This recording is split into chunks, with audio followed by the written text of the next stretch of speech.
الإنتاج الإبداعي لخليل جبران غزير ومتنوع ليشمل الرسم والكتابة الشعرية والقصصية.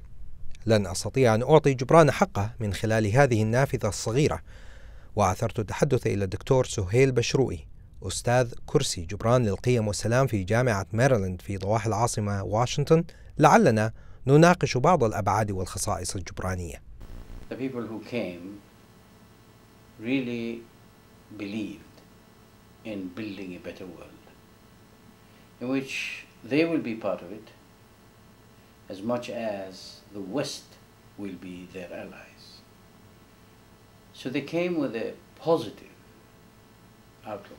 يعتقد الدكتور بشروي أن من أهم الخصائص لأبناء جيل جبران من العرب الذين هاجروا إلى أمريكا والتي ميزتهم عن المهاجرين المعاصرين تشمل Nor do they speak the same language of Gibran, Rihani and Mikhail Naimi. These three mighty figures who learned English so that they could communicate with the American nation.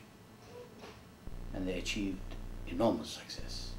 وليس ذلك فحسب، بل أن الاختلافات في نظر الدكتور سهيل تفوق ذلك التوجه، فبعض المهاجرين الجدد have not yet mastered the English language or mastered how to communicate with the American public.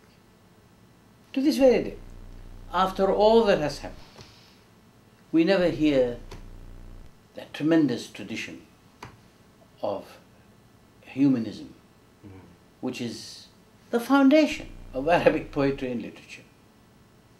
As a matter of fact, nobody even wants to talk about poetry and literature. You want to know the soul of a nation? Go to the poetry, go to the literature.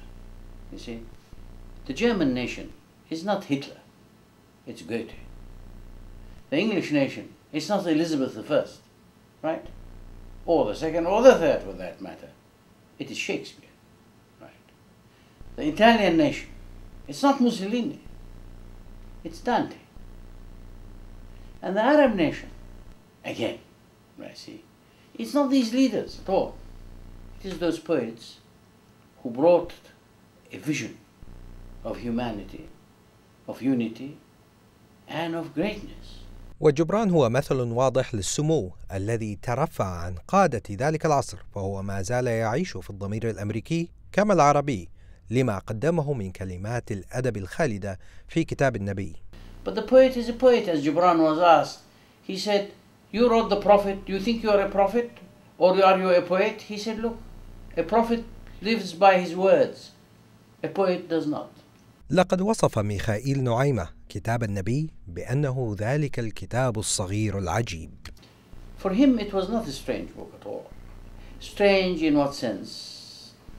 This was, I'll tell you exactly what the attempt was here. Remember when it was written, 1923. The world has come out of a horrific carnage called the First World War. Millions of people, destruction. People almost lost faith. They were bored with everything, including established religion. The Bible was there, but they've read it so often they've forgotten how to read it. What did Gibran do? He took the message of Jesus. Now, this is not trying to promote the Christian point of view. The message of Jesus was never for only one group, one people. It was for the world. Same thing with the message of Muhammad. The same thing with the message of Moses. Same thing with the message of Zoroaster. Any religious, spiritual tradition can only address itself to the divine in us. Right? And therefore, it is so sacred. Unfortunately, we are the ones who tarnish it, pollute it. So he said, all right, let me try and put the message of Jesus in these sermons. But at the same time, not be deprived of what was in Islam, or in the Jewish tradition, or in the Hindu tradition. So if you really explore carefully the foundation, the intellectual foundation of the Prophet, you will no doubt find much that is part of Hindu, Zoroastrian, Christian, Jewish, Islamic, and Baha'i.